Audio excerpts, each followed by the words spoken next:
Students, आज हम सिपाही विद्रोह के बारे में जानेंगे। सिपाही विद्रोह 29 मार्च में 1857 को ब्रिटिश सेना में एक सिपाही थे जिनका नाम था मंगल पांडे। तो उन्होंने क्या किया, उन्होंने बैरकपुर में जो अंग्रेज सैनिक के अफसर थे उनको गोली मारकर उनकी हत्या कर दी।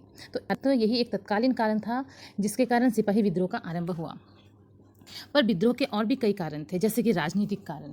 राजनीतिक कारण में देखो, बड़ी संख्या में भारतीय शासक जो थे और जितने भी प्रमुख थे उनको क्या किया था, हटाया गया था। तो रानी लक्ष्मीबाई के जो दत्तक पुत्र को झांसी के सिंहासन पर बैठने की अनुमति नहीं दी थी। फिर डलहौजी जो थे गवर्नर जनरल, तो उनको व्यावगत सिद्धांत का पालन करना पड़ा। तो अब व्यावगत सिद्धांत क्या है? व्यापक सिद्धांत का मतलब ये होता है कि जिस किसी राज्य में अगर वहाँ पर संतान नहीं हुआ तो उस राज्य को हड़प लेते थे। तो इसे कह सकते हैं कि हड़प नीति का सिद्धांत था। तो उन्होंने क्या किया, डलहौजी ने, उन्होंने व्यापक सिद्धांत पालन करते हुए उन्होंने सतारा, नागपुर और झांसी के कई रियासतों को उन्होंने अपने अधिकार में ले लिया। और जितने भी जैसे झांसी थे, तो झांसी को भी उन्होंने बहुत कष्ट से लिया। वो इतनी जल्दी झांसी को नहीं ले पाए थे। तो यही कुछ कारण थे जो राजनीतिक कारणों की वजह से, राजनीतिक, सामाजिक, धार्मिक, तो ये कुछ कारणों की वजह से सिपाही विद्रोह हुआ। तो हम थोड़ा जान लेते हैं सामाजिक और धार्मिक कारण क्या थे। तो कंपनी शासन के जो विस्तार के साथ साथ अंग्रेज़ों ने भारतीयों के साथ अमानुषिक व्यवहार करना आरंभ कर दिया।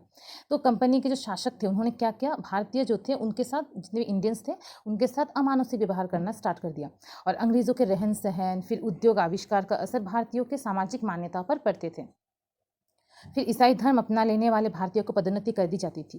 तो क्या होता था, जो भी ईसाई धर्म ले लेते थे तो उनको पदोन्नति कर देते थे। पदोन्नति कह सकते, प्रमोशन देते थे उनको, या उनको ज़्यादा बोल सकते हो कि एडवांटेज मिलता था।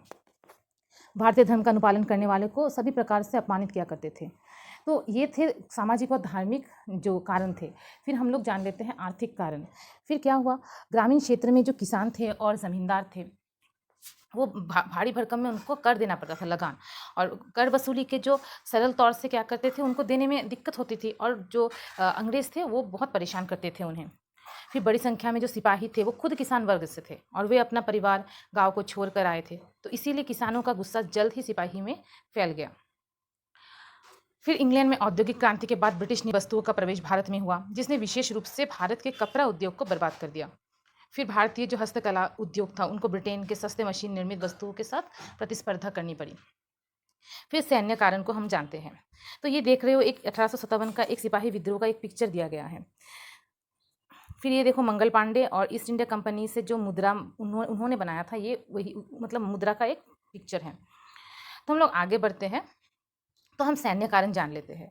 तो क्या होता था कि जो भारतीय सिपाही थे, तो भारतीय सिपाही को उसी रैंक, जो सेम रैंक में यूरोपीय सिपाही को मतलब ज़्यादा वेतन देते थे और भारतीय सिपाही को कम वेतन दिया जाता था। फिर उनसे ये आशा किया जाता था कि वो दूर क्षेत्र में काम करने जाएं। फिर लॉर्ड कैनिंग जो थे वो एक नया कानून जारी किए कि जिसमें कहा गया था कि कोई भी व्यक्ति जो कंपनी की सेना में नौकरी करेगा, ज़रूरत पड़ने पर उन्हें समुद्री मार्ग पर भी जाना पड़ सकता है। तो यही सब कुछ कारण थे जिनकी वजह से सिपाही विद्रोह हुआ। तो हम सिपाही विद्रोह के कारण को भी जान लेते हैं। फिर सिपाही विद्रोह जब खत्म हुआ उसके बाद क्या हुआ, कंपनी ब्रिटिश संसद में 2 अगस्त में 1858 में भारत सरकार कानून लाया गया, जिस कानून के तहत इंग्लैंड की सरकार को शासन करने का अधिकार प्राप्त हो गया।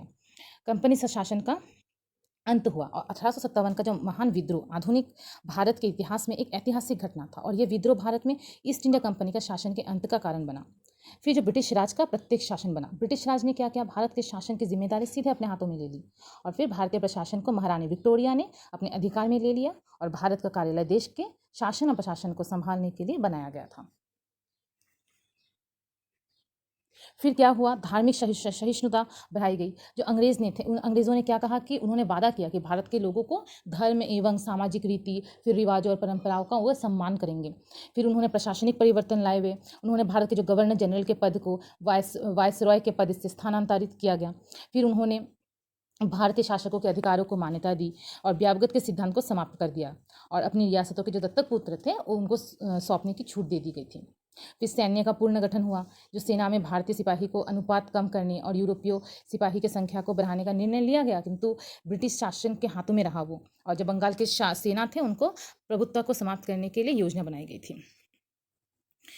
तो इससे निष्कर्ष यही निकलता है कि जो 1857 का जो विद्रोह था वो भारत में ब्रिटिश शासन के इतिहास की एक अभूतपूर्व घटना थी। देखो, इसके कारण तो भारतीय समाज में कई वर्ग एकजुट हो गए थे। एकजुट होके वो लोग जो लड़ाई थे एक साथ लड़े थे। पर उन्हें तो देखो वो सफल तो नहीं हो पाए, लेकिन इससे क्या हुआ, जब भारतीय राष्ट्रवाद के बीच में एक राष्ट्रवाद मतलब जगा दिया सब जितने भी भारतीय थे। तो हम नेक्स्ट जो टॉपिक है वो हम नेक्स्ट पार्ट में डिस्कस करेंगे। Thank you.